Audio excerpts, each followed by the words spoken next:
ప్రార్థన. మహిమా స్వరూపుడైన మా యేసు ప్రభువా, సర్వకృపానిధి నీకు అనేక వందనములు. నీ పరిశుద్ధ నామస్మరణ ద్వారా నీ ప్రభావితమైన ఆశీర్వాద ఆరాధన దినమున తొలి ఆత్మీయ అంతస్తును కలిగినటకు నీవు ఇచ్చిన శ్రేష్టమైన సమయమును బట్టి నువ్వు అందిస్తూ ఉన్నాము. ఈ దినము మేము జ్ఞాపకము చేసుకొనబోవు అమూల్యమైన దైవ వాక్కులను నీవే నీ ఆత్మీయ హస్తకృత కార్యముగా మా తలంపులకు లిఖిత పూర్వకముగా అనుభవ పూర్వకముగా మార్చివేసి పరలోక తలంపులను పరలోక భక్తుల యొక్క ఇహసేవ జీవితమును మాకు అలవర్చి వేసి వాక్య ధన్యతలో మమ్మల్ని అందరినీ పెంపార చేయమని దివ్య దీవెన కారకుడై వాక్య మర్మమును బోధించుటకు ఈ నూతన వత్సరమున నూతన కాంతిమయుడై మాకు దర్శనమిచ్చు వాక్య నామధారి అయిన యేసు నామమును వేడుకొనుచు ప్రార్థిస్తున్నాము తండ్రి, ఆమేన్. తన కౌగిటి యందు చేర్చబడిన పరమ భక్తుల యొక్క అనుసూచనదాయకమైన సంఘమైన మనకు అనకు మించిన పరిశుద్ధమైన కౌగిలిని ప్రభు ఈ దినమున వాక్యము ద్వారా అందించును గాక, ఆమేన్. ప్రభునందు దేవుని ప్రియబిడ్డలారా, పరిశుద్ధ వాక్యాన్ని మనం మరలా ఒకసారి జ్ఞాపకం చేసుకున్నట్లయితే అపోస్తల కార్యముల గ్రంథము అందరూ తీసి చూడండి. బైబిళ్ళు మూసు కూర్చున్న వాళ్ళు పక్కన ఎవరైనా కనబడితో దెబ్బ కొట్టి బైబిల్ తెరిపి దయచేసి. బైబిల్ పక్క ఎవరో అట్ట మూసు కూర్చున్న పని చేయండి. చదవడం రాదు, నేను బైబిల్ చదవడం రాదని అనుకున్నాడు, తెలిసి పెట్టుకుని లక్షసార్లు చెప్పా. బైబిల్ అలా మూసి పెట్టుకుని అట్టమొక్కం చూస్తున్నారు. ఇటు రోజులు దందంగా ఉందా ఈ అట్ట లోపల ఉన్న మర్మం కావాలి కానీ అట్టెలా పెట్టుకుని నా మొక్కలు ఏం కనిపిస్తుంది గుండ్రాయి తప్ప. బైబిల్ తెరిచిపెట్టుకుని ఏదో ఒక పేజీ దేవదాస్ గారు ఒక మాట అన్నారంట, నువ్వు వాక్యాన్ని తెరిచి పెడితే దేవుడు నీ హృదయాన్ని తెరుస్తాడంట. వాక్యం వెళ్ళేలాగా నువ్వు వాక్యాన్ని తెరిచి పెడితే దేవుడు నీ హృదయాన్ని తెరుస్తాడు. అంటే హృదయం అన్నిటికంటే మోసకరమైనది, ఘోరమైన వ్యాధి గలది. మరి ఆ వ్యాధి గల హృదయాన్ని దేవునికి అప్పగించాలంటే నువ్వు దేవుని ముందు నీ హృదయం దగ్గరికి రానివ్వాలి, వాక్యాన్ని రానివ్వాలి. నీకు చదవడం రాకపోతే ఏదో ఒక పేజీ తీసి తెచ్చిపెట్టుకోండి దయచేసి. వాక్యాలు మాత్రం మూత పెట్టుకోవద్దు. మరలా ఒకసారి వాక్యం చదవమ్మా. వారు ఈ మాటలు విని కోపముతో మండిపడి అతనిని చూచి పండ్లు కొరికిరి. అయితే అతడు పరిశుద్ధాత్మతో నిండుకొనిన వాడై ఆకాశం వైపు తేరి చూచి దేవుని మహిమను యేసు దేవుని కృపాశయమందు నిలిచి ఉండుటను చూచి యేసు దేవుని యొక్క కుడి పార్శ్వమునందు నిలిచి ఉండుట చూచి ఆకాశము తెరవబడుటయు మనుష్య కుమారుడు దేవుడి కృపాశయమందు నిలిచి ఉండుటయు చూచుచున్నానని చెప్పాను. చాలమ్మా. ప్రభునందు దేవుని ప్రియబిడ్డలారా, ఇది మొన్న ఒక నూతన మాసములో ఒక నూతన వాక్యముతో ఒక నూతన భక్తునితో ఒక నూతన తలాంతులతో ప్రభు యొద్దకు మనం వచ్చి ఉన్నాము కనుక ఈ మహాభక్తుని యొక్క చరిత్రలో నిక్కుటమైన నిక్షిప్తమైన సత్యవాక్కులను దేవదేవుడు మనకు వరములుగా అనుగ్రహించి దీవించును గాక. ప్రభునందు దేవుని ప్రియబిడ్డలారా, ఈ వాక్యములో రాయబడిన పరిశుద్ధుడు మహాగరుడైన ఈ భక్తుని పేరు స్టెఫను. గట్టిగా చెప్పాలి, ఏమిటమ్మా? స్టెఫను. ఈ స్టెఫను మహాభక్తుడు వాక్యములో అతి తక్కువ పరిచయస్తుడు, కానీ వాక్య చరిత్రకి మూల భాగముగా మార్చబడిన గరుడని ప్రభు పేరిట మీకు మరి ఒక్కసారి జ్ఞాపకం చేస్తూ ఉన్నాను. ఇప్పటి వరకు అయ్యగారు నేను స్టెఫను గురించి వాక్యం విన్నానండి అన్న ఒకసారి చెయ్యొద్దండి. స్టెఫను గురించి అండి ఎత్తాల చేతులతో స్టెఫను గురించి వినలేదా అంటే నేనే ఫస్ట్ అనమాట మీ జ్ఞాపకంలో. అది బాగా అర్థం అవుతుందని నేను అనుకుంటున్నా. సరే, ఏదైతే ఉంది కాలగమనంలో ఎంతో మంది భక్తుల గురించి మనం వినలా. మనకు ఎదురుగా ఉన్న కొన్ని విషయాలను మనం గ్రహించలేకపోవడం అంటే ఇదే. దైవజనులు అన్నారు, ప్రభువే కన్నుల ఎదుట ఉన్న చూడలేని లోకము చీకటి నీకు అంత భయంకరంగా కమ్మేసిందంట. సరే, ఈ స్టెఫను మహాభక్తుడు పాత నిబంధనకు క్రొత్త నిబంధనకు హతసాక్షుల వరుసలో ఉన్న మొదటి వారది. పాత నిబంధన జనులకు క్రొత్త నిబంధన జనులకు హతసాక్షుల వరుసలో ఉన్న మొదటి వారది. స్టెఫను అను మాటకు అర్థము కిరీటము. చెప్పాలి, ఏంటి చెప్పండి? స్టెఫను అన్న మాటకు అర్థం ఏమిటి? కిరీటము.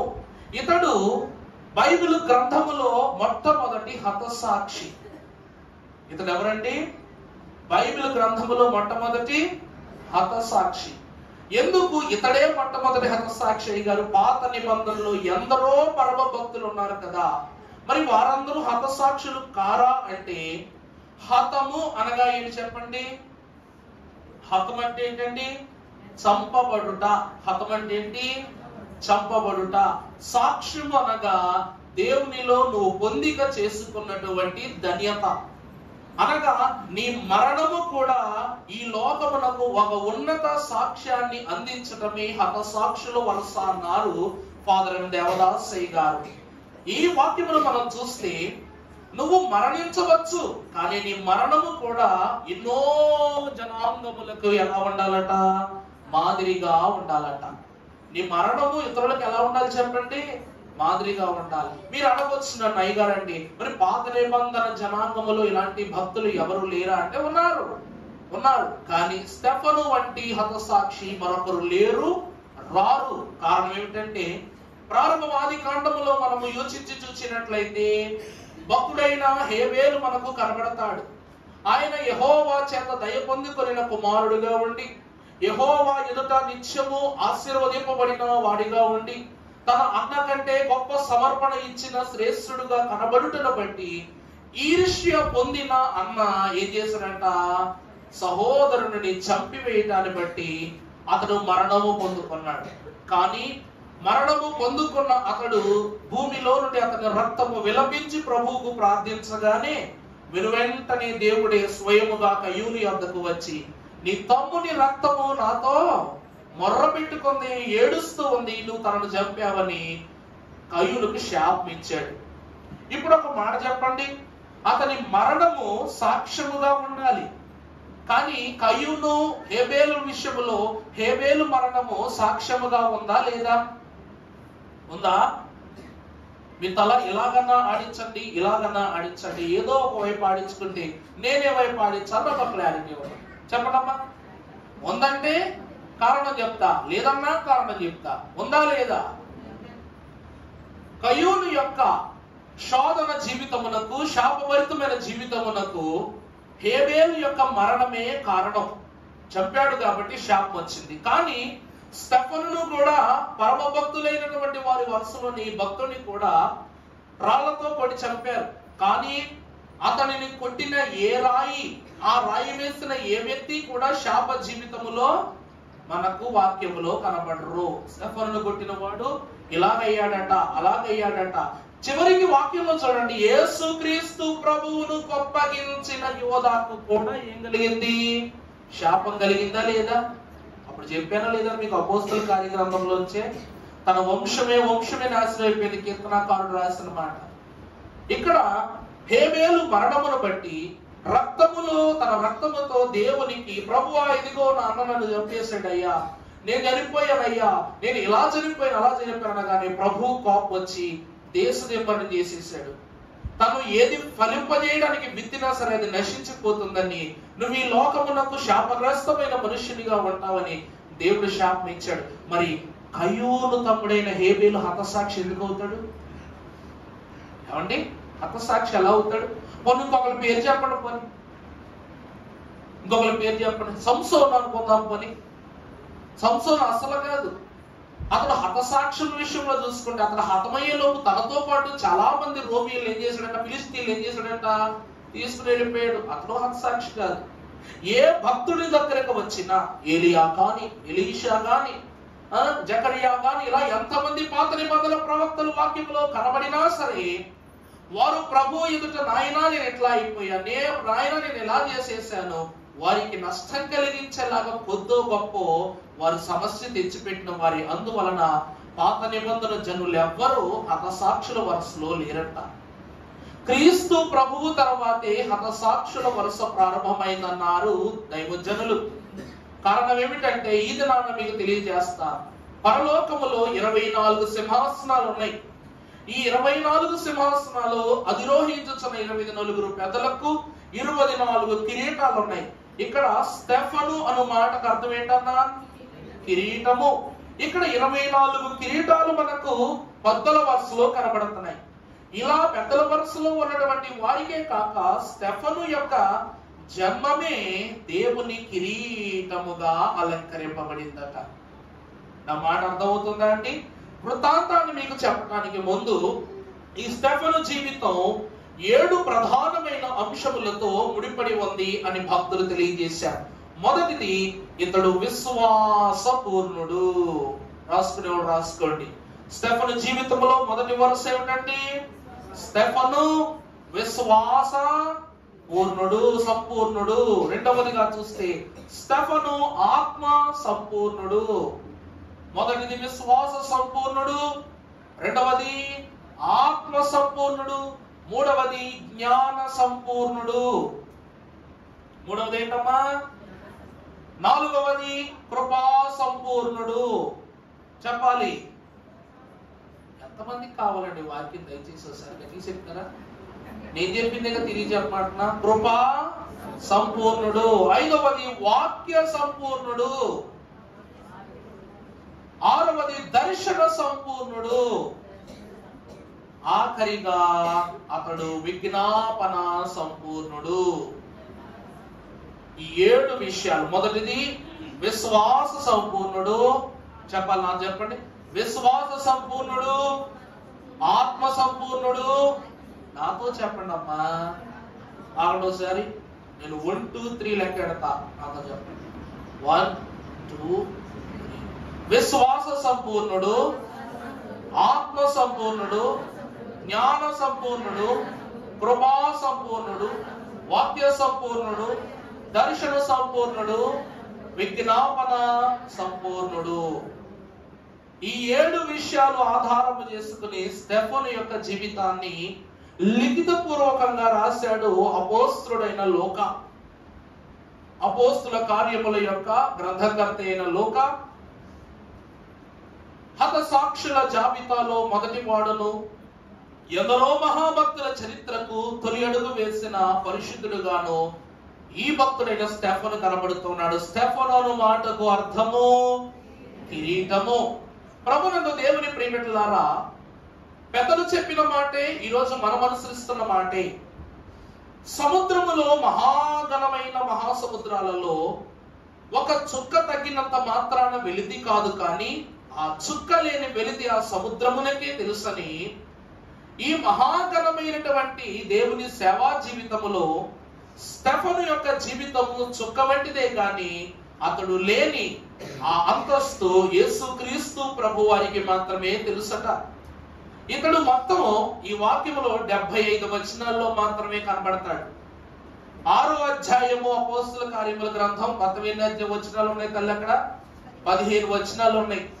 తర్వాత 7వ అధ్యాయంలో 60 వచనాలు ఉన్నాయి. 7వ అధ్యాయం మొత్తం 60 వచనాలు ఉన్నాయి. ఈ 60 వచనాలు 15 వచనాల్లోనే స్టెఫను మనకు కనబడతాడు. ఈ స్టెఫను యొక్క వృత్తాంతం అంతయు రాయబడి ఉన్నదని ప్రభు బామ్మను తెలియజేస్తున్నారు. అసలు ఎవరు ఈ స్టెఫను? ఎక్కడి నుండి ఇతడు వచ్చాడు? అసలు ఇతని యొక్క అంతరంగ పరిశుద్ధ భావం ఏమిటి? దేవునిలో ఇంతటి ఖ్యాతిని ఎలా సంపాదించుకున్నాడంటే, పరిశుద్ధ మహాభక్తుడైన యెషయా కాలములో ప్రవచన రూపముగా యేసుక్రీస్తు ప్రభు వారు జన్మించి, జీవించి, మరణించి, సిలువ వేయబడి, పునరుద్ధానుడై, ఆరోహణమై వెళ్ళిపోయిన తరువాత యేసుక్రీస్తు ప్రభు వారు 12 మంది శిష్యులను ఏర్పాటు చేసుకుంటే, ఆ 12 మంది మేడ గదిలోనికి వెళ్ళేసరికి ఎంతమంది అయ్యారండి? ఎంతమంది అయ్యారు? 120 మందిగా మార్చబడ్డారు. 12 మంది శిష్యులతో మేడగదిలోనికి వెళ్ళి పరిశుద్ధాత్మ చేత నింపబడిన ఈ మహాఘన సంఘము 120 మంది శిష్య బృందముగా బయటకు వచ్చిందట. బయటకు వచ్చినప్పుడు ఆ దినాలలో చాలా అట్టహాసంగా దేవుని యొక్క సువార్త సాగుతుంది లోకంలో. చాలా అంటే చాలా అట్టహాసంగా. ప్రతి ఒక్కరు, పేతురు మహాభక్తుడు ఏమంటాడు? వెండి బంగారములు నా యొద్ద లేవు, కానీ నాకు కలిగినదే నీకు ఇచ్చుచున్నాను, యేసు నామమున నీవు స్వస్థత నందు అని చెప్పటం, వారికి స్వస్థత ఇవ్వటం. ప్రభు కాలములో కన్నా అద్భుతమైన సూచక క్రియలు జరగటం చూసి శాస్త్రులు పరిశీల వరుస క్రమక్రమంగా దిగిపోయిందట. ప్రభుత్వాధికారుల యొక్క వరుస దిగజారిపోయిందట. ఇక దేవుని యొక్క వరుసలోనికి క్రీస్తే రక్షకుడు, క్రీస్తే దేవుడని గొప్ప ఉపమానాలతో వారి క్రమాన్ని సాగిస్తున్నప్పుడు ఒక కష్టం వచ్చి పడిందంట. ఏమొచ్చి పడిందండి? ఒకనొక సమస్య వచ్చి పడిందంట. ఈరోజు సంఘం అభివృద్ధి చెందుతూ ఉందంటే ఖచ్చితంగా సంఘములో ఎదుగుతున్న కొద్దీ ఏదో ఒక నలక పయనించక మానదు, ఎంతో ఒక శోధన పయనించక మానదు. సాతానుడు ఏదో ఒక నొప్పి నలక పెట్టక మానడు. కాబట్టి అపోస్తుల యొక్క పారంపర్యములో గొప్పగా ఎదిగిపోతున్న ఆది నాయక సంఘము, దేవుని సంఘము ఒకే ఒక శోధన విషయంలో మరలా వారి యొద్దకు ఒక పంచాయతీ ఏర్పాటైందంట. అదేమిటంటే భోజనాల దగ్గర. ఎక్కడంటే చెప్పాలి గట్టిగా, సరదాగా నేను అంటుంది వాక్యంలో అన్నమాట. ఎక్కడంట? ఈరోజు మన ఆలయానికి కూడా చెప్తున్నా, ఏ ఆలయానికైనా ఇది ముందస్తుగా ఉండాల్సిన విషయం. వడ్డన చేసేటప్పుడు వీడు నావాడు, వీడు వేరేవాడు. వడ్డన చేసేటప్పుడు చిన్న మొక్క నీకు, చిన్న మొక్క ఆడికి అన్నట్లుగా కాకుండా ఏ పారంపర్యతమైనటువంటి తలంపు భేదాభిప్రాయం లేకుండానే ఎవరు వడ్డన చేసుకుంటూ వెళతారో వాళ్ళే ఏర్పాటు జనం. ఆ ఏర్పాటు జనము అపోస్తుల కాలంలో నడుస్తూ నడుస్తూ నడుస్తూ ఉన్నప్పుడు క్రొత్త కాలానికంట ప్రతి వాడికి అత్యాస పుట్టడం ప్రారంభమైందంట. అర్థమవుతుందా అండి? ఇవి మనం తెలుసుకోవాలి, వినాలి, ఆచరించాలి కూడా. పాస్టర్ గారి దేవుడు నిన్నేం చెప్తాడు, ఆయన తొమ్మేమైందని అంటారా ఏమో, మీ ఇష్టం. పైనోడు చూస్తున్నాడు, పక్కవాడు ఉండే నీ కొరకు సాక్ష్యం చెప్పడానికి సిద్ధంగా పక్కవాడు ఉన్నాడు, పైన వాడు నీ సాక్ష్యం వినడానికి సిద్ధంగా ఉన్నాడు. నువ్వు మారావా ఈ సాక్ష్యం తెల్లదు, మారవా ఆయన ఏం చెప్తే ఇంకా నీ పరిస్థితి అయిపోతుంది. వీళ్ళు కూడా ఏం చేస్తున్నారంట, ఒక బాధ్యత వారికి అప్పగించగానే వితంతువులైన స్త్రీలను, ఎవరినండి? భర్తలు లేని స్త్రీలైనటువంటి వారికి భోజనం దగ్గర ఎగుడు దిగుడు చేసేసారంట. అర్థమైందండి? మొత్తైదుకేమో ముద్దుగా పెట్టేవారు, కానీ వ్రతంతువైనటువంటి ఆమెకు భోజనము సరిగా పెట్టేవారు కాదంట. ఒక వచనాన్ని పరిశుద్ధ వాక్యంలో చూస్తే, పరిశుద్ధ గ్రంథంలో అపోస్తలుల కార్యముల 6వ అధ్యాయం ప్రారంభం నుండి చదువు తల్లి. ఆ దినములలో శిష్యుల సంఖ్య విస్తరించుచున్నప్పుడు తమలోని విధవరాండ్రను చిన్న చూపు చూచిరని హెబ్రీయుల మీద గ్రీకు భాష మాట్లాడే యూదులు సలుగసాగిరి. అప్పుడు 12 అపోస్తలులు తమ యొక్క శిష్యుల సమూహమును పిలిచి మేము దేవుని వాక్యము బోధించుటమాని ఆహారము పంచిపెట్టుట యుక్తము కాదు. చాలమ్మా, చూసారా? ఇక్కడ మీకు ఒక వాక్యం మీకు బాగా అర్థం అవ్వాలి. మీరు మీరు మీరు భోజనాలు కూడా గొడవెట్టుకుని ఎక్కడ పోతారు? నా దగ్గరికి వచ్చి పాస్టర్ గారు మొక్కేయండి, పాస్టర్ గారు నాకు జాంగ్రీమని చెప్పండి, పాస్టర్ గారు అయ్యి బాబా కాజా వేసేసారు. నేనేం చేయను? ఇక్కడ భక్తులు అదే అంటున్నారు కదండి, మేము వాక్యము బోధించుటమాని ఏమని రాశాడు చదువుతాను? ఆహారము మేము వాక్యాన్ని బోధించటం మాని అపోస్తల శిష్యుల సమూహము పిలిచి దేవుని వాక్యము బోధించటం మాని ఆహారము పంచి పెట్టుట యుక్తము కాదు. కాబట్టి సహోదరులారా, ఆత్మతోనూ జ్ఞానముతోనూ నిండుకొనిన మంచి పేరు పొందిన 7 మనుష్యులను మీలో ఏర్పరచుకునుడి. చికెన్ రాకపోయినా, మటన్ రాకపోయినా, అన్నం రాకపోయినా, పెరుగు రాకపోయినా, పాస్టర్ గారు నాకు రాలేదంటే ఏం చేయాలి? అందుకే మొన్న నేనే వంట చేశా. ఎలాగ అడుగుతారు కదా, పనులని పక్కన పెట్టి ఏం చేశాను? నేనే వంట చేశాను. కారణం ఏంటో తెలుసా అండి? యేసు ప్రభు వారే వంటం చేయగలిగింది, నరమాత్రులు మనం చేయలేమా? శిష్యులే ప్రభు దగ్గర ఉండి ఒకప్పుడు వంటం చేశారా లేదా? 5 రొట్టెలు 2 చేపలు ఏం చేశారంట? 5,000 మందికి వంటం చేశారంట. అప్పుడు ఎప్పుడైనా తప్పు దొరికిందా? క్రమంగా పంచిపెట్టారు, కరెక్ట్ గా పంచిపెట్టారు కాబట్టి గప్పల్లో మిగిలింది. ఈ రోజు అడుగు కాజా ఏంటి, కాజాలు అయిపోతాయేమో అనుకుంటారు. ఎలా చేస్తారో తెలుసా వంటన? ఇలా చేతితో పట్టుకుని ఇందులో చూస్తాం, అందులో చూస్తాం, ఇందులో చూస్తాం, జనాన్ని చూస్తాం. మరి అది ఎట్లా? ఈ వరుస ఆ కాలంలో కూడా చిక్కుగా వచ్చి పడిందట. అందుకే సభా సదస్సంతా వచ్చి అపోస్తుల దగ్గరికి వచ్చి ఇదయ్యా పరిస్థితి అనగానే మేము వాక్యం ఏం చెప్పాలా, ఆహారమే వడ్డించాలా అని అడుగుతున్నారు. మరి అది భావ్యమైన పనేనా? అందుకు అపోస్తులు ఏం చెప్పారంట, మనం ఎలా సంఘ పెద్దలను ఏర్పాటు చేసుకున్నాం, వాళ్ళను కూడా ఆ రోజు అలా ఏర్పాటు చేసుకున్నాం. మీరు ఆత్మతో నిండిన వారు. మొదటిది ఏం చెప్పండి అమ్మా? ఆత్మతోను జ్ఞానముతోను నిండుకొనిన మంచి పేరు పొందిన 7 మనుషులను చాలండి. దేవుని నామము యొద్దకు వచ్చిన వారులారా, ఈ రోజున సంఘ పెద్దలు ఎలా ఏర్పాటు చేయబడ్డారంటే ఇలాగే. సన్నిధి స్త్రీలు ఎలా ఏర్పాటు చేయబడ్డారంటే ఇలాగే. ఈ ఘనతను ప్రభావమును తెలియజేయు నిమిత్తము స్టెఫను కాలములో 7 ప్రముఖులైనటువంటి మంచి వారు, ఆత్మతో నిండిన వారు, జ్ఞానము గలవారు, అపోస్తులైన వారు వారి జనాంగములో వారే ఏర్పాటు చేస్తున్నారు. ఈరోజు సంఘ పెద్ద కింద నిలబెట్టాలంటే ఇజ్రాయేల్ గారు నిలబడండి, శేఖర్ గారు నిలబడి ఎలాగన్నామా మనం? అమ్మా సొమ్ము ఎవరండి, సొమ్ము జాగ్రత్తగా ఎవరు చూసుకుంటారో మీరే నిర్ణయించాలంటే రాజు గారి పేరు చెప్పారు. పనులు సంఘ పెట్టే విషయంలో ఇజ్రాయేల్ గారి పేరు చెప్పారు. అన్నింటినీ దగ్గర చూసుకోవడం శేఖర్ గారి పేరు చెప్పారు. ఇలా ఒక్కొక్కరు పేరు ఏం చెప్తున్నారు? మీరేం మాట్లాడుతున్నారంట. ఈ మాటలన్నీ మీలో మీరే కొనసాగించుకుని మీరు నిర్ణయం తీసుకున్న 7 మా దగ్గర తీసుకురండి. మేము ఏం చేస్తాం? వాళ్ళకి అభిషేకం చేసి పరిశుద్ధాత్మ చేత వారిని నింపి వారిని పంపిస్తాం. ఇక్కడ నుండి వాళ్ళే మీకు ఏం చేస్తారు? వడ్డన చేస్తారు. ఏం చేస్తారు? మీకు కావలసిన పరిచర్య, మీకు కావలసిన వసతి అన్ని వాళ్ళే ఏర్పాటు చేస్తారని అపోస్తలులు 12 మంది చెప్పారట.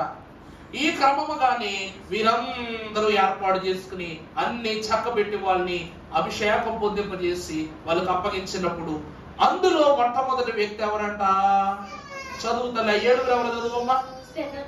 మొదటి వ్యక్తి స్టెఫను, ఫిలిప్పు, ప్రోకోరు, తీమోను, పర్మినాసు, యూదులు మత ప్రవిష్టుడును,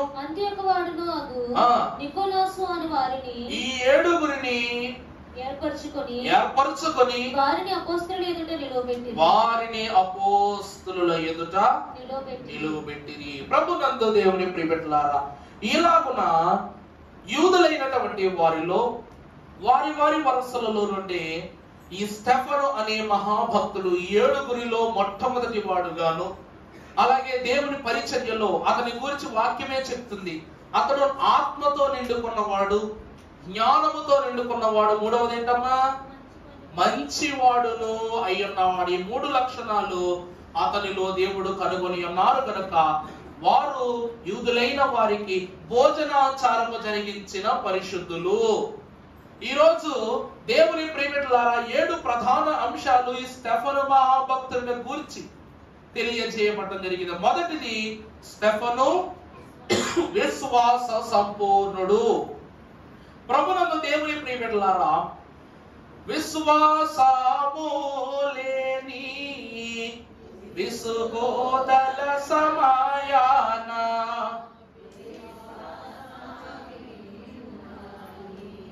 వేడుకొనుము విశ్వం నీగా విల్చిన నీ తండ్రి విశ్వాసముగా వింపాలేడా. చాలు. ఇతడు ఎవరు అనగా విశ్వాసము గలవాడు మాత్రమే కాదు, విశ్వాస సంపూర్ణుడు. అబ్రహాము గారు విశ్వాసమునకు తండ్రి. నోవాహు గారు దేవుని ఇల్లంతటిలోనూ ఏమైన వాడు? నమ్మకమైన వాడు. క్షమించాలి, నోవాహు గారు నీతిమంతుడు. మోషే గారు దేవుని ఇల్లంతటిలోనూ నమ్మకమైన వాడు. అలాగుననే హతసాక్షుల వరసలో విశ్వాసమనే గవినిలో సంపూర్ణమైనటువంటి అనుభవాన్ని సంపాదించుకున్న మహోన్నతుడు ఈ స్టెఫనుని ప్రభు పేరున తెలియజేస్తున్నా. అబ్రహాము గారు మొదలుకొని యేసు క్రీస్తు ప్రభు వరకు కృతిగా చేర్చబడిన విశ్వాసము స్టెఫను కాలంలో ఏమైందంట? సంపూర్ణమైన వరసలోనికి వచ్చిందంట. కారణం ఏమిటంటే దేవుని ప్రియమిటులారా, ఇతడు యూదుడు, తారతమ్యాలు లేనివాడు, అందులోనూ దైవ భయము కలవాడు, అందరికంటే ఎక్కువ భక్తిపరుడు, దేనినైనను చిరునవ్వుతో ఆహ్వానించగలిగే మహానుభావుడు. పరిశుద్ధ గ్రంథములో మనం చూస్తే అపోస్తుల కార్యముల గ్రంథం 6వ అధ్యాయం 5వ వచనం మనము చదివినట్లయితే, ఆ మాట జన సమూహం అంతటికి ఇష్టమైనందున వారు విశ్వాసముతోను పరిశుద్ధాత్మతోను నిండుకొనిన వాడైన స్టెఫను. చాలండి, మనకు అందరి పేర్లొద్దు, స్టెఫనే కావాలి. అక్కడ వాక్యములో భక్త జనకోటికి మహాభక్తుడు లూకా రాస్తున్నాడు. అప్పుడు ఆ మాట వినినటువంటి జన సమూహము అంతటికి ఇష్టమైనందున వారు చూడండి విశ్వాసముతోను పరిశుద్ధాత్మతోను నిండుకొనిన వాడైన. అక్కడ డైనా అని ఉందంటే దాని అర్థం ఏంటి? ఏకవచనమా బహువచనమా? వారైనా అంటే 7, వాడైనా అంటే ఒక్కరే. అందువలన అతడు విశ్వాసముతోను, రెండవది ఏమిటి? పరిశుద్ధాత్మతోను నిండుకొనిన వాడు. అంటే దేవుని ప్రియబిడ్డలారా, ఇతనిలో విశ్వాసం సగం ఉందా, పరిపూర్ణంగా ఉందా? పరిపూర్ణంగా కనబడుతూ ఉంది. కాబట్టి ఈ మహాభక్తుడైన స్టెఫనీ తొలి వరసలో, తొలి అంతస్తులో ఉన్న నాయకుడిగా కనబడుతూ ఉన్నాడు. ప్రభువునందు దేవుని ప్రియబిడ్డలారా, స్టెఫను విశ్వాస సంపూర్ణుడని దేవుని వాక్యం తెలియజేస్తూ ఉంది.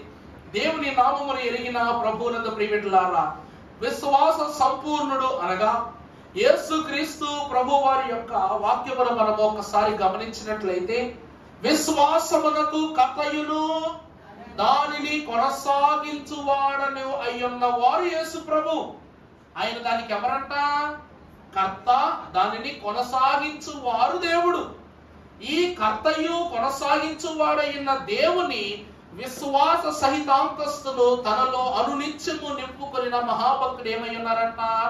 స్టెఫను. అందుకే ఈ స్టెఫను కంటికి మాత్రమే పరలోకములో తండ్రి కుడి పార్శ్వమున కూర్చున్న కుమారుడు కనబడ్డారంట.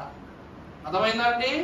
ఇతని విశ్వాసం ఎంత గొప్పదంటే, భూమి మీద నిలిచి ఉండి పరలోకములో ఉన్న ప్రత్యక్షతను చూసిన మహాగణుడు ఎవరు చెప్పండి? ఈ స్టెఫను. ఎందుకంటే దేవుడు ఇతనికి పెట్టిన అంతస్తు కిరీటం. తల మీద కిరీటం ఉంటుందా? కిరీటం మీద తల ఉంటుందా? తల మీదే. కిరీటం వల్ల తలకు విలువ, విలువ తల వల్ల కిరీటానికి విలువ. అమ్మా, కిరీటము పెట్టుకోవటం వలనే శిరస్సుకు విలువ.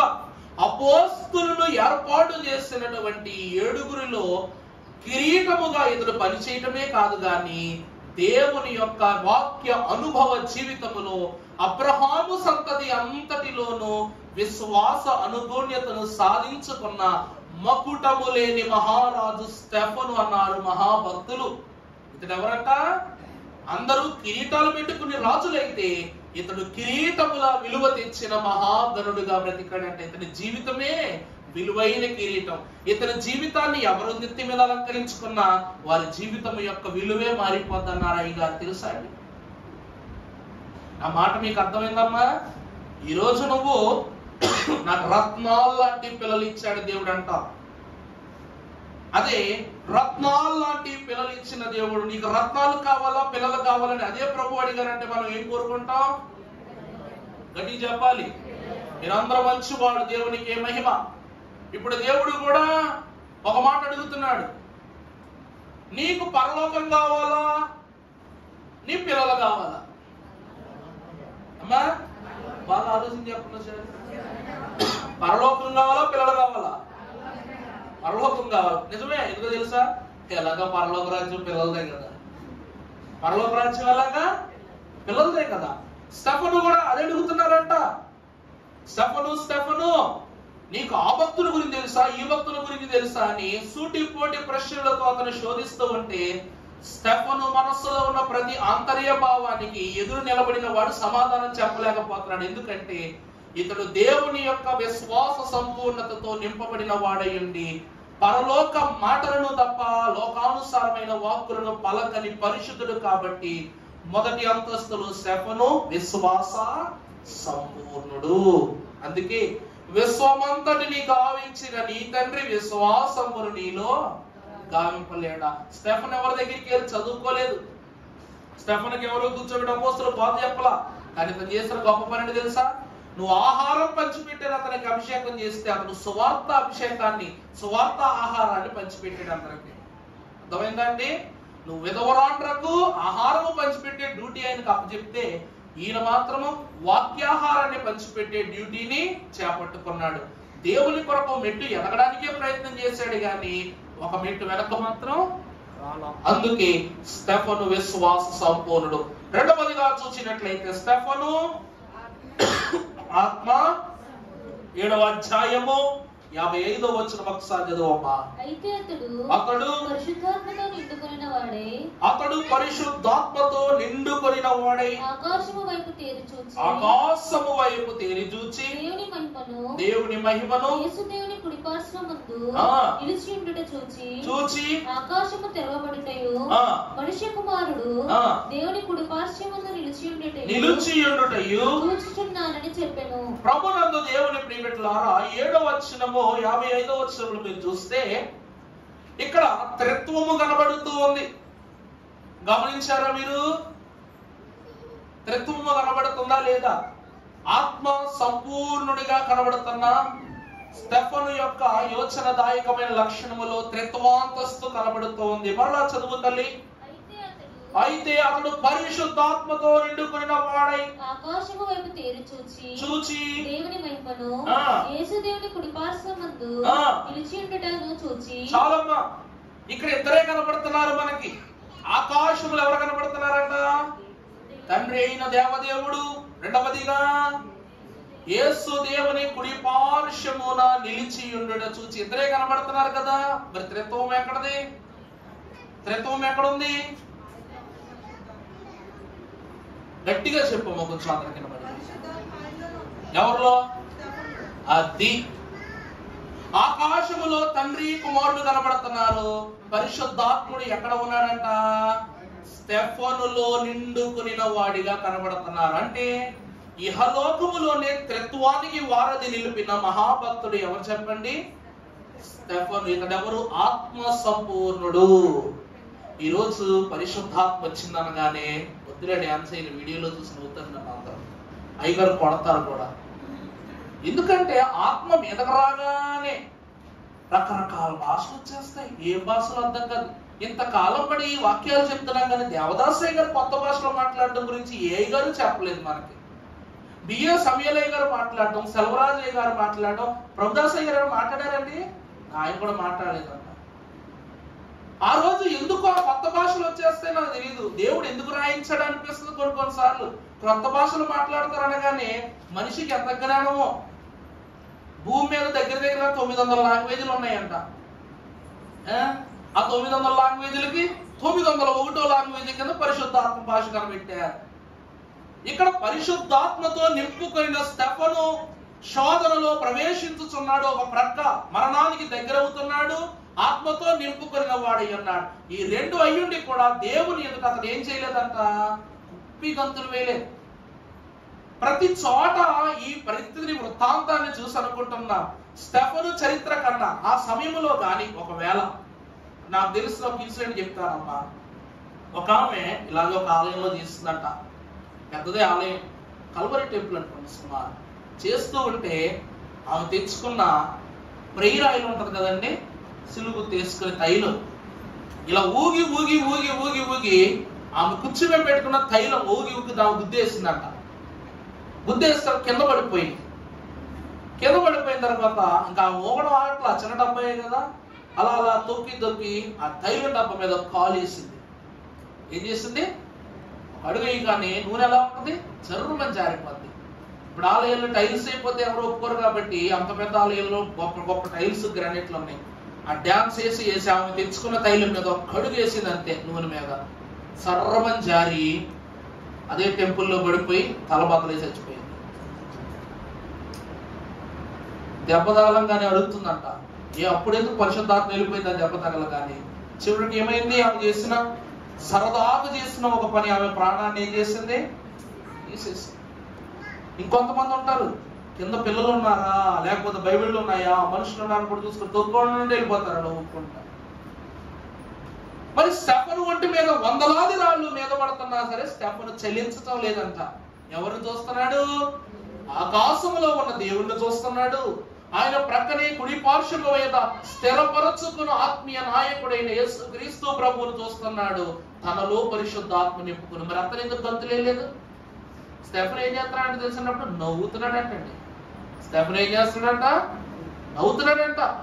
ఇలా నవ్వుతూ ఆ దెబ్బలు మీద ఉన్నప్పుడు, గాయాల మీద ఉన్నప్పటికీ నీ ప్రభు వైపు చూస్తూ ఆనందంతో సంతోషంతో ప్రభు వైపు చూస్తున్నాడు. ఇది ఆత్మ సంపూర్ణత అంటే. ఇన్ని దెబ్బలు కొట్టిన శరీరం మీద గాయాలు కనబడుతున్నాయి కానీ ముఖములో కనీసం ఏం కనబడట్లేదు? భయాన్ని కనుగొనలేకపోయారంట ఆ శాస్త్రులు, పరిసయ్యులు. ఈ స్టెఫను మహాభక్తులు చేసిన గొప్ప పని ఏమిటంటే సువార్త పరిచర్య. అందరిలాంటి సువార్త చేయలేదు.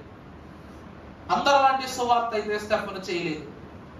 అపోస్తులు మహాభక్తులంట ఇతడు కూడా క్రీస్తు శిష్యుడే అని పేరు పొందుకునేంత గొప్ప వరుసలోనికి ఆయన నడిపించుకున్నారంట. అపోస్తుల సేవలో ముందస్తు భాగాన్ని స్టెఫను పూర్తి చేసి వెళ్ళాడు. ఎంత గొప్ప సేవ చేశాడంటే ఈ రోజు అపోస్తుడైన పౌలు భక్తుడు రోమీకి రాసిన పత్రిక, కొలస్సీకి చెప్పట్లా, రోమా పత్రిక, కొలస్సీ పత్రిక, కొరింథీ, ఎన్ని పత్రికలు రాసిన పౌలు స్టెఫనును రాయించుకుంటున్నాడే. స్టెఫనును రాయిపెట్టు కొట్టినాడు. ఎవరైతే స్టెఫనును కొట్టారో వాళ్ళందరి వరుసలో ఎవరున్నారంట? అపోస్తుడైన పౌలు ఉన్నాడు. ఆయనే సౌలు. మన వాక్యంలో అది కూడా చూపిస్తాను, కంగారు పడకండిలే. అతడంట స్టెఫను చినిగిన వస్త్రాలు అతని చేతిలో పెట్టుకుని చోద్యం చూస్తున్నాడంట. స్టెఫను బాధపడుతూ ఏడుస్తూ ఉంటే చోద్యం చూస్తున్నాడంట. అతని జీవితంలో పడ్డ ప్రతి శ్రమ పౌలు జీవితాన్ని ఒక గొప్ప వక్తగా మార్చేసింది. పౌలు ఈ లోకములో ప్రభు మాటను చాటి చెప్పడానికి తొలి పునాది వేసిన వాడు ఎవరు చెప్పండి? స్టెఫను. దేవుని ప్రియబిడ్డలారా, అతడు ఆత్మ సంపూర్ణుడు. ఆ సంపూర్ణతలో నుండి ఒక ఆత్మానుభవాన్ని పౌలు సంపాదించుకున్నాడు. కాబట్టి సౌలా సౌలా నువ్వు నన్ను ఎలా హింసించుచున్నావనగానే స్టెఫను యొక్క వృత్తాంతాన్ని కళ్ళ ముందు చూసుకున్నాడంట పౌలు మహాభక్తుడు. ఇవన్నీ లిఖించక్కర్లా. కొన్ని విషయాలు మనం ఏం చేయాలి? పెద్దోళ్ళు ఏమంటారు? మన టైం అయిపోయేటప్పటికి మనం చేసిన పనులన్నీ మన కళ్ళ ముందు గిర్రమని తిరుగుతాయంట. అతడు స్టెఫను యొక్క మరణాన్ని దగ్గర నుండి చూచిన వాడు, అతని వేదనను గ్రహించిన వాడు, గ్రహించిన నోరు వెళ్ళబోయి ఆ చోద్యాన్ని చూస్తూ ఆగిపోయిన వాడు. కాబట్టి సౌలా నన్ను ఎలా హింసించుచున్నామనగానే ఈ సౌలు మహాభక్తుడు ప్రభు యొక్క అంతస్తును గమనించగానే స్టెఫను యొక్క శోధనే కనబడింది అతనికి. అందుకే స్టెఫను ఏ పూర్ణుడు? ఆత్మ సంపూర్ణుడు. ఇక మూడవదిగా గమనించినట్లయితే స్టెఫను జ్ఞాన సంపూర్ణుడు. ప్రభునందు దేవుని ప్రియబిడ్డలారా, పరిశుద్ధ వాక్యంలో అపోస్తలుల కార్యముల గ్రంథము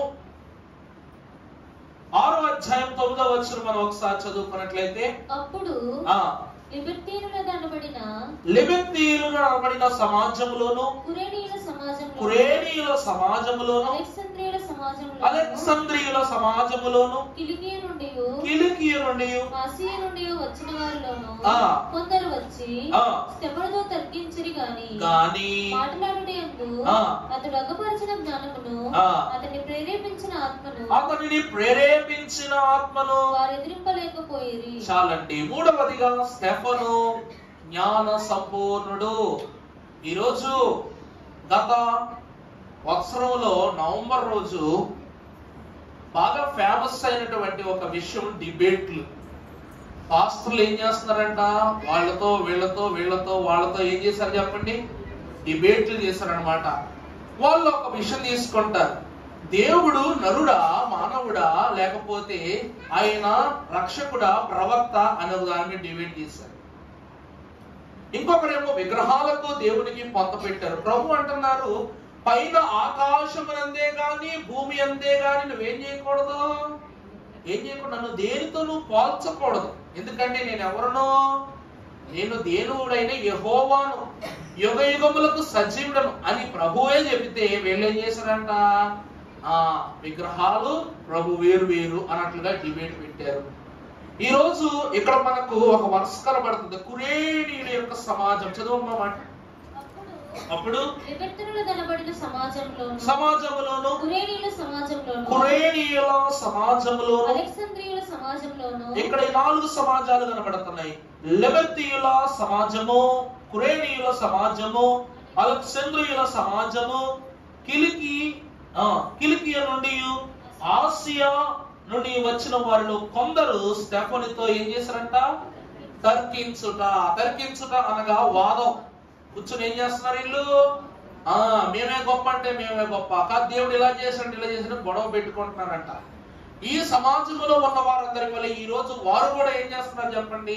ఏదో ఒక పుస్తకంలో ఒక పేజీ తీసుకుని ఆ పేజీలో 4 రిఫరెన్స్లు గూగుల్ తల్లి అడుక్కుని, ఎందుకు మాట్లాడుతున్నాను తెలుసా అండి?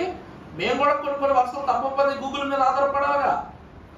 ఆ కాలంలో తాతగారులకు వాళ్ళకి ఇలాంటివి ఏం లేవు. ప్రభు తలంపిస్తే ఏ వాక్యము మనసులోనికి వచ్చిందో ఆ మనసులో వాక్యాన్ని అలా విపులంగా చెప్పేసేవారు. ఈ రోజు టెక్నాలజీ పెరిగిపోవడంతో కళ్ళ ముందే ప్రత్యక్ష ఆధారం ఉన్నా సరే ఏం చేస్తున్నామంట? గూగుల్ అడగటం. ఇదే మాట అని గూగుల్లో కొడతాడు, ఇదే వాక్యం అని గూగుల్లో కొడతాడు. ఇక్కడ వీళ్ళు కూడా అంట ఒక అంశాన్ని స్టెఫను దగ్గరికి తీసుకుని వచ్చి స్టెఫనుతో అంటున్నారంట, స్టెఫను ఇదే కరెక్ట్ అంటే స్టెఫను ముక్కుసూటిగా సమాధానం చెప్తున్నాడు. ఇతడంట కేవలం ఒక అధ్యాయం మీదో, ఒక పుస్తకం మీదో, లేకపోతే ఒక నిబంధన మీదో పట్టుగలిగిన వాడు కాదు. ఇతడు మొత్తం వాక్యం మీద సంపూర్ణత స్థితి కలిగిన మహాభక్తుడు. స్టెఫన్ ఎవరంటండి? వాక్య సంపూర్ణుడు. ఎంత వాక్యానుభవాన్ని అతడు చూపిస్తున్నాడంటే, తర్వాత చదువమ్మా. మాట్లాడుటయందు ఆ విషయాలు తెలియజేసే విషయములో స్టెఫను చూపించిన జ్ఞాన వివేకములయందు అతడు ప్రేరేపించిన ఆత్మను అతడు ప్రేరేపింపబడిన ఆత్మను ఆ భక్తులు ఏం చేయలేక, ఆ మనుషులు ఏం చేయలేకపోయారంట? ఎదిరింపలేకపోయారు. స్టెఫను జ్ఞాన సంపూర్ణుడు. ప్రభు వాక్యములో ఒక మాట తెలియజేశారు సామెతల గ్రంథములో, జ్ఞానాధారమును నేనే. జ్ఞానాధారమైన ప్రభువు తను తెలియజేస్తున్న మాట. ఈ రోజు మనము వాక్యం ఇచ్చిన తండ్రికి స్తుతి చెప్పుకున్నప్పుడు, త్రియేక దేవుడమైన ఓ దేవా, భూమి ఆకాశముల కంటెను వెండి బంగారముల కంటెను గొప్ప దానముగు నీ గ్రంథమును మాకు దయచేసినావు కాబట్టి నీకనేక కృతజ్ఞతా స్తోత్రములు. నీవు స్వయముగా చెప్పవలసిన మాటలన్నీ ఈ పుస్తకములో ఇమిడ్చినావు గనుక నీకు మా వందనములు సమర్పించవచ్చు. ఈ వాక్యం ఇచ్చిన తండ్రికి స్తుతి చెప్పినప్పుడు ఇది దేవుడు స్వయముగా చెప్పిన మాటలు. అదే ఆరాధన పుస్తకంలో నీకు ఒక క్రమం ఉంటది, పాపములు పుదల క్రమం. జన్మమును బట్టి నైజమును బట్టి పాపులమై ఉన్నాము, తలంపులను బట్టి చూపును బట్టి, అంటే లోకం అనేటువంటి కన్ను దేవుని స్వయం ప్రతిపత్తి అయిన వాక్యం అనేటువంటి అంతస్తును తన కంటితో చూడలేదు. ఆ మాట అర్థమైందండి? పాటలోనే చెప్తా. స్వంత శక్తితోనూ యేసు స్వామి చేరలేను, స్వంత బుద్ధితో యేసు ప్రభుని ఎరుగలేను. నేనెంతగా నాలోచించిన విభుని ఎరిగి చాలు.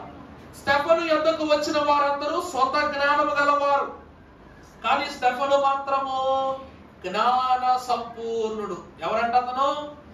ఇతడు వారితో వ్యవహరించిన విధానమును చూచిన తరువాత అక్కడ ఉన్న వారందరికీ తలలో ఉన్నటువంటి మబ్బులన్నీ ఏమైపోయాయంట? వెంటనే చెదిరిపోయినాయంట. ఇతడితో మాటలతో తర్కించుట మనకు సాధ్యము కాని పని అని అంటున్నారు.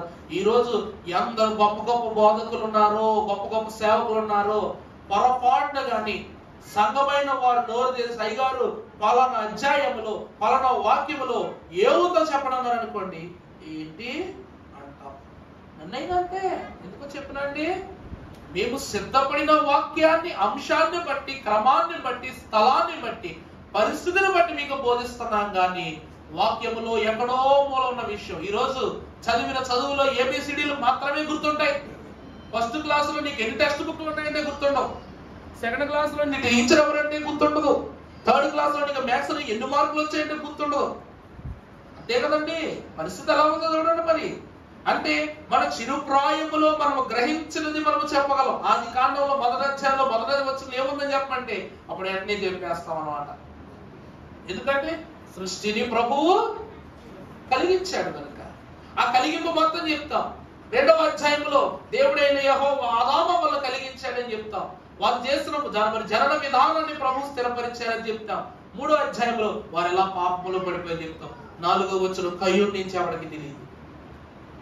కయ్యూరు ఎక్కడికి వెళ్ళాడో తెలియదు, ఏమయ్యాడో తెలియదు, ఏమైపోతుందో లోకము తెలియదు, ఏమి తెలియదు.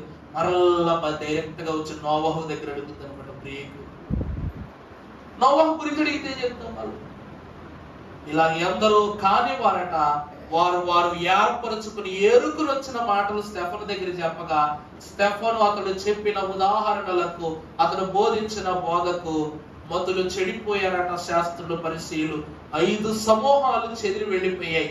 అతడు జ్ఞాన సంపూర్ణుడిగా కనబడుతున్నాడు. సొలొమోను కంటే జ్ఞానం అంటోయ్, సొలొమోను కంటే జ్ఞానం. అంత గొప్ప ఉన్నత స్థితిని ప్రభు దయచేశారు. ఇక 4వ అంతస్తు చూస్తే అతడు కృపా సంపూర్ణుడు. చాలా సంతోషం. ఈరోజు వాక్యంలో మనం చూస్తే కృప వెంబడి కృపను ప్రభు యోహాను సువార్త 1వ అధ్యాయంలో మనకు తెలియజేస్తారు. ఆయన ఎవరు అనగా కృపా సత్య సంపూర్ణుడు. కానీ స్టెఫను కృపా సంపూర్ణుడై ఉన్నాడు.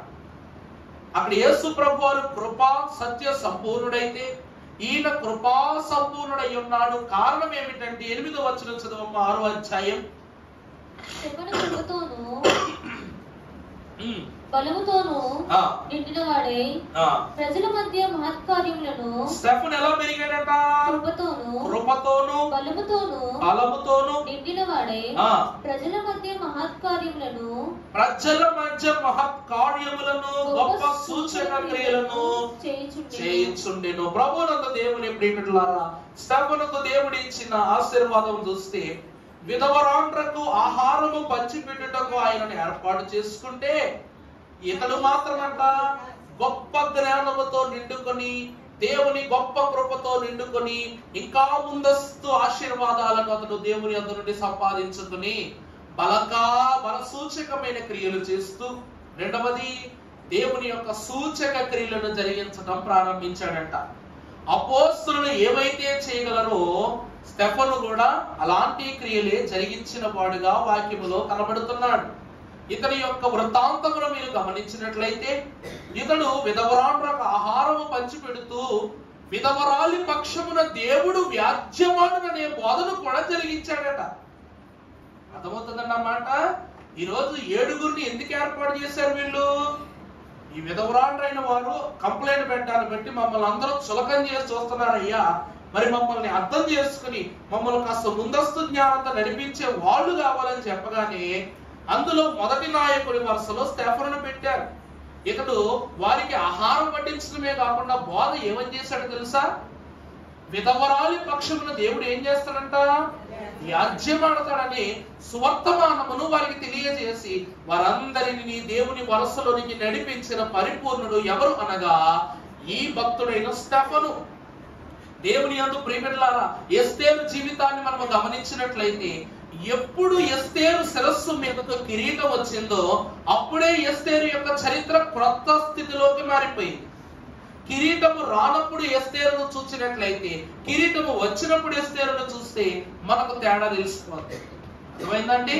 అలాగే ఈ కిరీటము అని చెప్పబడినటువంటి స్టెఫను కూడా విధవరాండ్ర పక్షముగా దేవుడే వ్యాజ్యమాడునని తన పేరులో ఉన్న కిరీటమును తన వర్తమానము ద్వారా వారికి ధరింపజేసినప్పుడు విధవరాండ్రని ఎందరినో సువార్తమానకులుగా మార్చిన మహాస్థితి ఈ స్టెఫనుకు ఉన్నదని ప్రభు వాక్యం తెలియజేస్తుంది. ఇతడు ఎలాంటి కార్యాలు చేశాడంటే బలసూచకమైన కార్యాలు చేశాడు. ఏ కార్యాలు అంటే చాలా బలమైన కార్యాలు చేశాడు. ఇప్పుడు కాళ్ళు ఉన్నవాడికి కాళ్ళు లేని వాడికి బోధ కాదు, ఆత్మ పనిచేయని వాడికి బోధే, ఆత్మ స్పందించని వాడికి బోధే, గ్రహింపు లేని వాడికి బోధే. ఇలా ఎన్నో బోధలు చేసి లేని వాడిని అయిన వాడిని లేనిది అంటూ ఉన్న వాడిని దేవుని యొక్క దాకా నడిపించిన వారెవరు? స్టెఫను.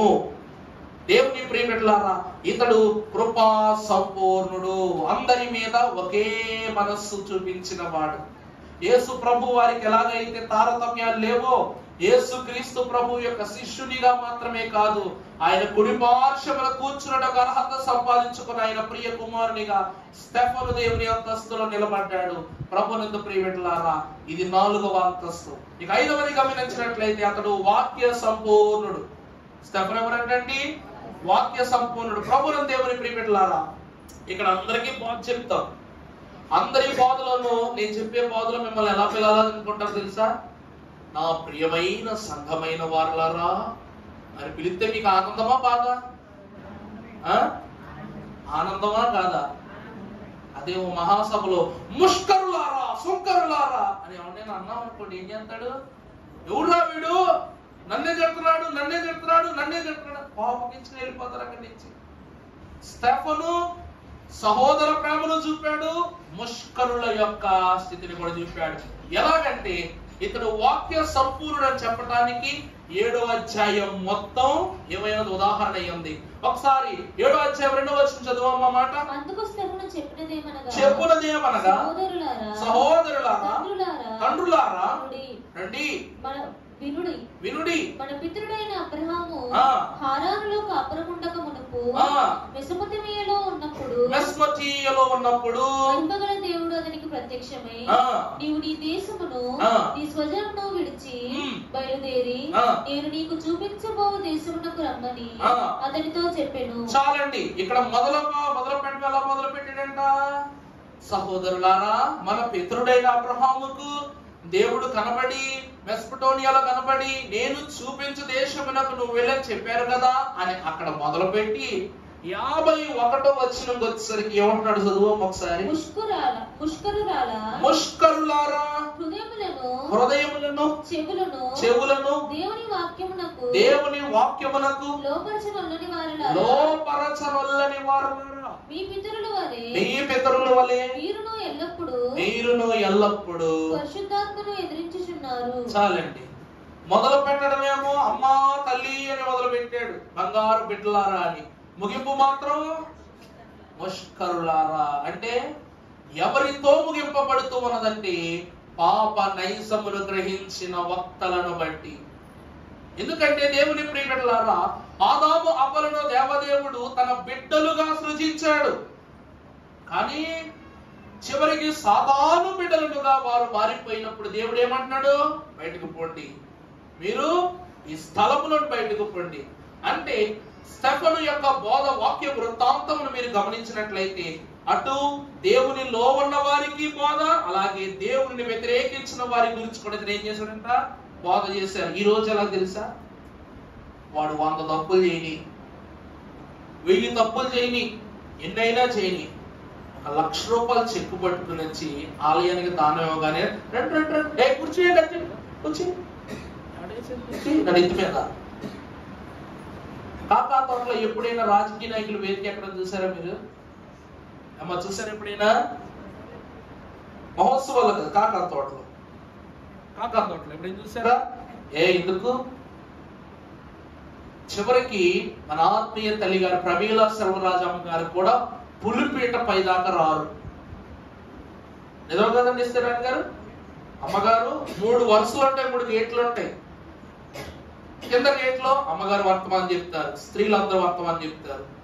ఆ పై వరుసలో అధికార వర్గం అంటే బాబాయ్ గారు, అలాగే అధికార బయలుమిషన్ అధికారం, ఇంకా పైకి ఇంకెవరెవరు, ఆ పైకి ఎవరెవరు శుభ్రం చేసే కమిటీకి శుద్ధిగా ప్రార్థన చేసి వాళ్ళు శుభ్రపరచి తైలం అభిషేకం చేసి అప్పుడు శుభ్రత పంపిస్తారు అక్కడికి.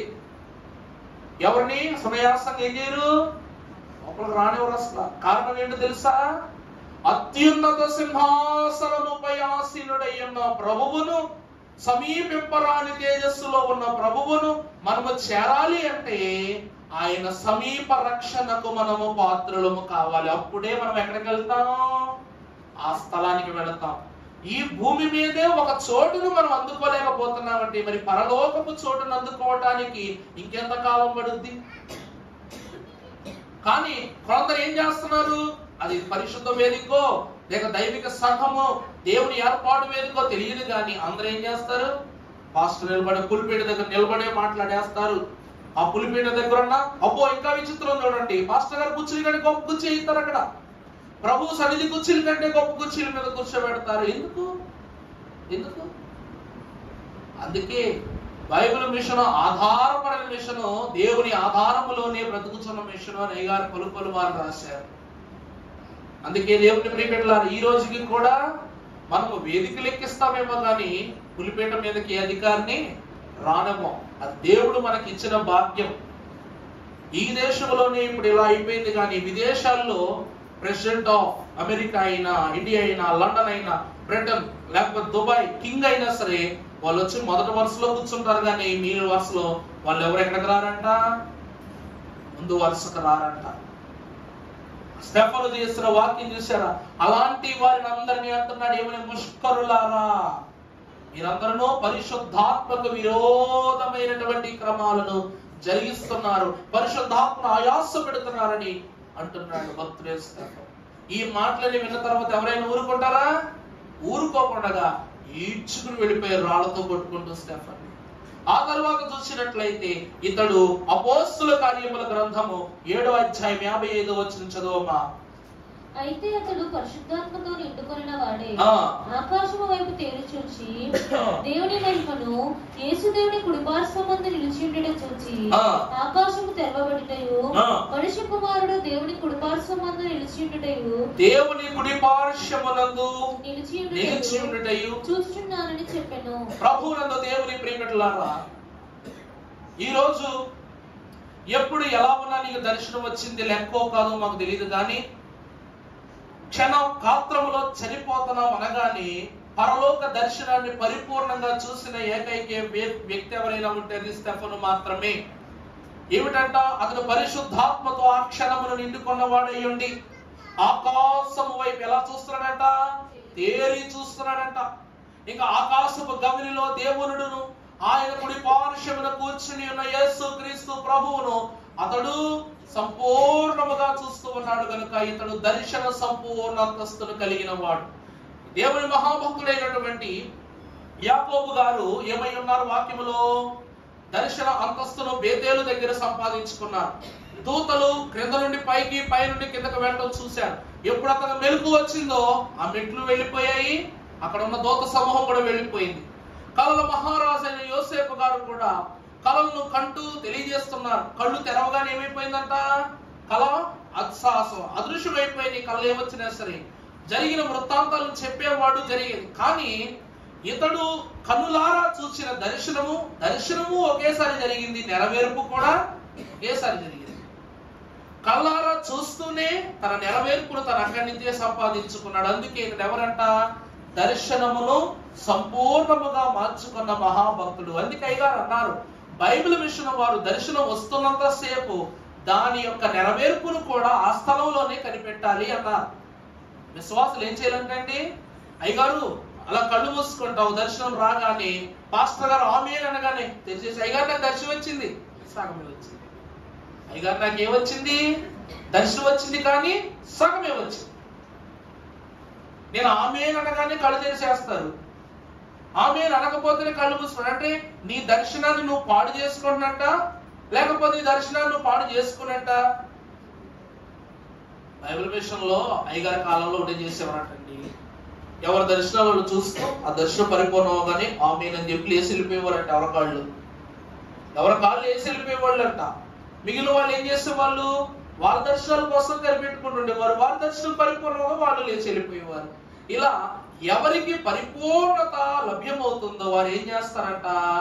అప్పుడు లేచి వెళ్ళిపోతారట. కానీ ఇప్పుడు మనం ఇక్కడి నుంచి దర్శనం కూడా మనం పరిపూర్ణంగానే నేర్చుకునే అనుభవాన్ని ప్రభు ద్వారా సంపాదించుకుందాం. ఈ స్టెఫను మహాభక్తుడు దర్శనములు గంపెడు నెరవేర్పును కూడా గంపెడే ఒకే స్థలమును సంపాదించుకున్నాడు కనుక ఇతడెవరు? దర్శన సంపూర్ణుడయ్యాడు. ఆఖరిగా మీరు చూస్తే ఇతడెవరు? విజ్ఞాపన సంపూర్ణుడు. ఆ మాట చదివేమ్మా, 59 చదివే. 7:59. ప్రభువును గూర్చి మొరపెట్టుచు యేసు ప్రభువా నా ఆత్మను చేర్చుకొనుమని స్టెఫను పలుకుచుండగా వారు అతనిని రాళ్లతో కొట్టిరి. తరువాత ప్రభువా వారి మీద ఈ పాపము మోపకుమని, వారి మీద నువ్వు పాపము మోపకని గొప్ప శబ్దముతో పలికెను. ఇదే ఆఖరి మాట. విజ్ఞాపన సంపూర్ణుడంటే శ్రమల యందే సంతోషించుము.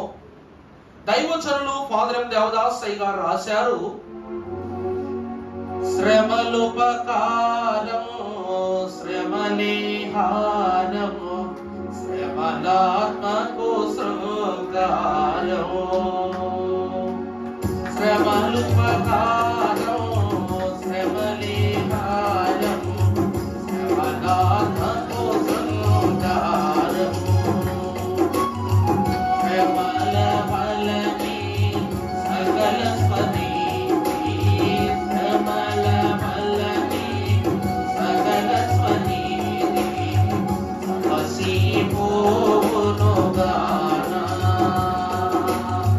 శ్రమలయందే సంతోషించుము శ్రమలయందే సంతోషించుము.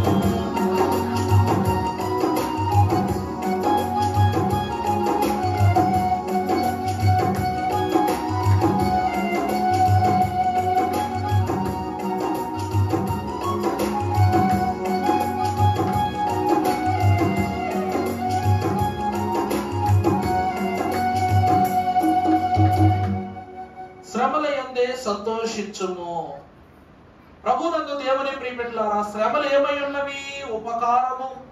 శ్రమలు హారము, ఆత్మకు శృంగారము. శ్రమల వల్ల సకల స్వనీతి సమసిపోవును గానా. దేవుని యందు ప్రియబిడ్డలారా, ఇంత దెబ్బతగిలిన తర్వాత కూడా ఎంతటి వారైనా కానివ్వండి, ఎలాంటి వ్యక్తి అయినా కానివ్వండి, నన్ను కొట్టిన వాడిని మనసును కాస్తో కోస్తో తిట్టుకోకుండా ఉంటాము మనం. యేసుక్రీస్తు ప్రభు వారితో మనకు పోలిక ఎందుకు గాని, ఏలియా మహాభక్తుడు ఎందరో ప్రవక్తలను శోధన పెట్టినందుకు గాను ప్రవక్తలైన వారు చంపిన యెజబేలు విషయంలో కోపడ్డాడు. ఎలీషా మహాభక్తుడు కూడా శోధన కాలమున ప్రభు ఎదుట తనకు కలిగిన అనారోగ్యమును గుర్చి వేదన పడ్డాడు. దావీదు బెర్షబా వలన కలిగిన కోపాన్ని బట్టి స్త్రీ వ్యామోహ స్థితిని బట్టి అతను కోపడ్డాడు. సొలొమోను కూడా తన జ్ఞాన సంపత్తితో దేవుని రాజ్యమును సంపాదించుకోలేకపోగా అనుగ్రహము పొందినను సమక్షితము కాని జ్ఞానాన్ని నేను పొందుకుని ఏం సంపాదించానని బాధపడ్డాడు. ప్రతి ఒక్కరి విషయంలో ఒక నింద ఉంది, ఒక అవమానం ఉంది, ఒక శోధన ఉంది. కానీ స్టెఫను దేవుని విషయంలో ఏ శోధకునిగాను పనిచేయలేదు. కానీ అంతమంది రాళ్ళు రువ్వి అతన్ని శోధన పెట్టి కొట్టినప్పటికీ స్టెఫను వారి కొరకు ఏం చేస్తున్నాడంట? విజ్ఞాపన చేస్తున్నాడట. దేవుని యందు ప్రియబిడ్డలారా, ఇక్కడ అన్నిటిలోనూ సంపూర్ణత సంపూర్ణత సంపూర్ణత అనే మాట 7 మార్లు మనం చెప్పుకున్నాం. వాక్యములోను సంపూర్ణుడై, జ్ఞానములోను సంపూర్ణుడై, ఆత్మలో సంపూర్ణుడై, విశ్వాసములో సంపూర్ణుడై, దేవుని కృపలో సంపూర్ణుడై, ఆఖరికి దేవుని విషయములో రక్షణలో విజ్ఞాపనలో కూడా ఇతడు ఏమై ఉన్నాడంట? సంపూర్ణునిగానే కనబడుతున్నాడు. శ్రమలే సంపూర్ణంబగు. అర్థమవుతుందండి? చరణం ఏ పాఠం అది? శ్రమలోపకారమేనా? ఆచరణములే శ్రమలే సంపూర్ణమగు మానవునిగా చేయంగా. శ్రమలు ఏం చేస్తాయంట? మనిషిని సంపూర్ణమైన మానవునిగా చేస్తాయట. దేవుని ప్రియబిడ్డలారా, ఈ ప్రతి శ్రమశానుభవమును చూస్తే ఇతను కొట్టిన వారిలో పౌలు కూడా ఉన్నాడు. అతని యొక్క వస్త్రాలను, చినిగిపోయిన వస్త్రాలను పౌలు తీసుకుని అతని చేతితో పట్టుకుని చోద్యం చూస్తున్న పౌలు కంటికి కనబడుతుందంట స్టెఫను దేవుని వైపు చూసి చేస్తున్న విజ్ఞాపన. అందుకే ప్రభువునందు దేవుని ప్రియబిడ్డలారా, ఈ స్టెఫను యొక్క శ్రమ పౌలును దేవునిలో సంపూర్ణుని చేశాయంట. నా మాట అర్థమైందంటే అతని విజ్ఞాపన సంపూర్ణత ఎవరిని గొప్పవాడిని చేసిందంట? అందుకే పౌలే చెప్పుకుంటాడు, నేను ఈరోజు గొప్పవాడనని లోకము పొగుడుచున్నప్పటికీ నేను ఒకప్పటి దోషము గలవాడని నీతిమంతుని రక్తమునకు చెప్పండి, నీతిమంతుడైన స్టెఫను యొక్క రక్తమును చూచి చోద్యముగా భావింపజేసుకున్న వ్యక్తిని నేను అని పౌలు సాక్ష్యమిస్తాడు, మహాభక్తుడు. దేవుని ప్రియబిడ్డలారా, ఈ రోజు స్టెఫను యొక్క ఆత్మీయ అంతస్తును గమనించిన మనకు ప్రభు వాక్యం ద్వారా కనపరచబడవలసిన సత్యం ఏమిటంటే, ఇతడు విశ్వాస సంపూర్ణుడు. అందుకే మన పితరుడైన అబ్రహాము అనే మాటను అక్కడ వార్త వాడాడు అతను. మన పితరుడైన అబ్రహాం అనేటువంటి మాటను స్టెఫను మహాభక్తుడు మాట్లాడు. అబ్రహాములో ఏ విశ్వాస అంతస్తు ఉన్నదో ఆ విశ్వాస అంతస్తే ఎవరిలో కనబడిందన్న దేవునికి? స్టెఫన్లో కనబడింది. రెండవదిగా అతడు ఏమై ఉన్నాడు చెప్పండి? ఆత్మ సంపూర్ణునిగా కనబడుతూ ఉన్నాడు. ఈ రోజు మనము చూసినట్లయితే భక్తుడైన ఎలీషా తన గురువైన ఏలియా యొద్ద నుండి 2 పాళ్ల ఆత్మను సంపాదించుకున్నాడు. 2 పాళ్ల ఆత్మను సంపాదించుకున్నటువంటి ఎలీషా అద్భుత క్రియలు చేస్తే, దావీదు మహాభక్తుడు యెహోవా ఆత్మ ఎక్కడికి వచ్చి పడిందంట? నాట నుండి యెహోవా ఆత్మ దావీదు మీదకు బలముగా వచ్చి పడగా దావీదు ఎన్నో అద్భుత క్రియలు జరిగించాడు. కానీ ఇక్కడ దేవుని ఆత్మ అతని యొద్దకు రాలా, అతనిలోనే ఉండి పనిచేస్తుంది. దేవుడి దగ్గర తెచ్చుకున్నది కాదది, దేవుడు తనలో ఉండే ఆ పనులన్నీ జరిగించాడు. కాబట్టి స్టెఫను త్రిత్వములో ఒక్కడయ్యాడు. అమ్మ, నా మాట అర్థమవుతుందా మీకు? దేవుడు తండ్రి, కుమార, పరిశుద్ధాత్మ మన ఎదురుగా ఉన్నవారు. కానీ పరిశుద్ధాత్మ అనుభవములో స్టెఫనును ఐక్యము చేసుకున్నాడు దేవుడు త్రిత్వములో. యేసుక్రీస్తు ప్రభువు, ఇప్పుడు ఎలా చెప్పాలి తెలుసా మనం? యేసుక్రీస్తు ప్రభువు తండ్రి అయిన దేవుడు, మూడవది స్టెఫను. పరిశుద్ధాత్మ ఎవరంట? స్టెఫను. గట్టి చెప్పండి మీరు. ఈ రోజమ్మా పరిశుద్ధాత్మ ద్వారానే కదా మనం పరలోకం వెళ్తాం. పరలోకం వెళ్ళాక తండ్రి, కుమారుడు, ఆయన కుడి పార్శ్వం మీద ఎవరుంటారు? కుడి పార్శ్వం మీద పరిశుద్ధాత్మ ఉంటుందా? కుమారుడు కుడి పార్శ్వం మీద అడుగుతున్నా నేను. తండ్రి కుడి పార్శ్వము మీద కుమారుడు, కుమారుని కుడి పార్శ్వము మీద ఎవరుంటారు? అమ్మా గట్టిగా చెప్పండి తల్లి. చెప్పండి కొట్టండి గట్టిగా, గట్టి కొట్టండి. అబద్ధాలు గారు ఇక్కడ కొడు చెప్తలేదు. పరిశుద్ధాత్ముడు అనగా పరిశుద్ధాత్మ అలంకరమును సంపాదించుకున్న వధువు ఎక్కడ కూర్చుంటది? దేవుని కుమారుడైన ప్రభు కుడి పార్శ్వం మీద కూర్చుంది. ఇప్పుడు త్రిత్వము ఏకమైపోయిందా లేదా? తండ్రి, కుమారుడు, పరిశుద్ధాత్మ స్థానములు ఎవరున్నారంట? వధువు సంఘం. ఈ వధువు సంఘ ఆరోహణ అంతస్తును భూమి మీదే సంపాదించుకున్నాడు. ఇందాక చెప్పానుగా, దర్శనము ఒకే చోట, నెరవేర్పు కూడా ఒకే చోట జరిగింది. వధువు సంఘ ఏర్పాటుకు త్రిత్వములో ఒక భాగాన్ని సంపాదించుకున్నది స్టెఫను. మూడవది ఏంటమ్మా? జ్ఞాన సంపూర్ణుడు. లోకములో ఎన్ని తెలుస్తున్నా ఏమి తెలుస్తున్నా సొలొమోను ఒకటే అంటాడు, దేవునిని ఎరుగని వాడు ఎంత గొప్పవాడైనా అజ్ఞాని అని చెప్తాడు. అందుకే సామెతల గ్రంథం ప్రారంభములు ఏమని రాస్తాడో చూడండి. సామెతల గ్రంథం 1వ అధ్యాయం ప్రారంభం చదువమ్మా. సొలొమోను సామెతలు. తరువాత జ్ఞానమును ఉపదేశమును అభ్యసించుటకును వివేక సలాపములను గ్రహించుటకును నీతి న్యాయ యథార్థముల అనుసరించుటయందు బుద్ధి కుశలత ఇచ్చు ఉపదేశం నొందుటకును జ్ఞానము లేని వారికి బుద్ధి కలిగించుటకును యవ్వనులకు తెలివియు వివేచనయు పుట్టించుటకును తగిన సామెతలు. చూసారండి, ఆ మొదటి వచనాల్లో 4 వచనాల్లోనే మీకు అర్థమైపోద్ది. సామెతలు అంటే ఏమిటి అనగా, జ్ఞానమునకును ఉపదేశమునకు అభ్యసించుటకును వివేక సల్లాపములను గ్రహించుటకును నీతి న్యాయ యథార్థతను అనుసరించుటయందు బుద్ధి కుశలత ఇచ్చు ఉపదేశమునందుటకును జ్ఞానము లేని వారికి ఏం కలిగించడానికి? ఇప్పుడు 5 సమాజాలు ఎవరి దగ్గరికి వచ్చాయి? స్టెఫన్ దగ్గరికి వస్తే వాక్యంతో ముఖం మీద ఫ్యాట్ ఫ్యాట్ ఫ్యాట్ ఫ్యాట్ మంది దెబ్బలు కొట్టాడు. కొడితే వీళ్ళందరూ ఏమంటున్నారు? అమ్మో, ఇతని జ్ఞానము, ఇతని ఆత్మతో మనం ఏం చేయలేము, తర్కించలేము, వాదాలు పెట్టుకోలేము. చెప్పారా లేదా? ఇక్కడ భక్తుడు సొలొమోను రాసినట్లుగా జ్ఞానము లేని వారికి బుద్ధి కలిగించుటకును యవనులకు తెలివియు వివేచనయు పుట్టించుటకును తగిన సామెత. మూడవది అతను ఎవరంట? జ్ఞాన సంపూర్ణుడు. ఎంత జ్ఞానము దేవుడు అతనిలో ఇమిచ్చి వేశాడంట. నాలుగవది కృపా సంపూర్ణుడు. అంటే దేవుని యొక్క ఆశీర్వాదాన్ని బట్టి విధవరాండ్రకు దేవుని యొక్క కృప ఏమిటో తెలియజేసి దేవుని విధవరాండ్ర పక్షంగా వ్యాజ్యమాడే ప్రభు అయి ఉన్నారని గొప్ప వర్తమానంలో బోధించిన కృపా సంపూర్ణుడు. వాక్య సంపూర్ణుడు. ఇందాక చూశాడు, వాదించలేనంత గొప్ప వాక్యాన్ని బోధించాడు అతడు. తర్వాత దర్శన సంపూర్ణుడు. తానే త్రిత్వమై ఇహలోకమునకు కూడా చెల్లిపోతూ కూడా ఆత్మ వెలుగు తనలో ప్రసరింపజేసుకున్న ఏకైక మహాభక్తుడు. ఇక ఆఖరిగా అతడు విజ్ఞాపన సంపూర్ణుడు. తను ఆరిపోతున్నా సరే ఎంతో మందికి వెలిగించాడే తప్ప కాష్టమై కాల్చేలా. ప్రతి భక్తుడు నిప్పు కలగ్గా నేను ఏదో ఒక మూల ఏదో ఒక మాట అనుకోకుండా ఉండరు. ఎంత గొప్ప భక్తులైనా యేసు ప్రభు వారు కాదు కానీ వేరే వాళ్ళు ఎవరైనా సరే వీడి వల్లే నాకు ఈ శ్రమ వచ్చింది, వీడికి కూడా ఇలాగైతే బాగుండు అనుకునే వాళ్ళు ఎంతో మంది ఉన్నారు వాక్యంలో. అందుకే బైబిల్ గ్రంథములో ఉన్న వారందరిలో స్టెఫనే మొదటి హతసాక్షి. ఎందరు భక్తులున్నా దైవజను రాసినట్లు ఎందరెన్ని అన్న ఏ మాటలు వినవద్దు, దేవవాక్యే నిజము చూడని ఆ గనుడి స్టెఫను. ప్రభునందు దేవుని ప్రియబిడ్డలారా, ఈ రోజున కొత్త సంవత్సరం ప్రవేశించిన మనకు క్రొత్త సంవత్సరం యొక్క సంపూర్ణత కావాలంటే ఇక నుండి స్టెఫనులా మన జ్ఞానంలో సంపూర్ణులు అవ్వాలి, విశ్వాసంలో సంపూర్ణులు అవ్వాలి, వాక్యములో సంపూర్ణులు అవ్వాలి, ఆత్మలో సంపూర్ణులు అవ్వాలి, కృపలో సంపూర్ణులు అవ్వాలి. అలాగునని దేవుని యొక్క రక్షణలోను ఆఖరికి విజ్ఞాపనలో కూడా ఏమవ్వాలి? సంపూర్ణులు కావాలి.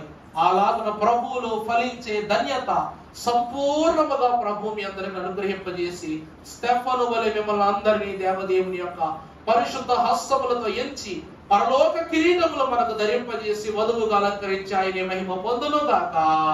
ఆమేన్. పరిశుద్ధుడా యేసుక్రీస్తు ప్రభువానికి స్తోత్రములు. గనుడు సర్వోన్నతుడైన నీవు నీ జ్ఞాన సమృద్ధి సంపత్తి చేత నింపిన నీ ఆత్మీయ వరములను బట్టి నువ్వు వందిస్తున్నావు.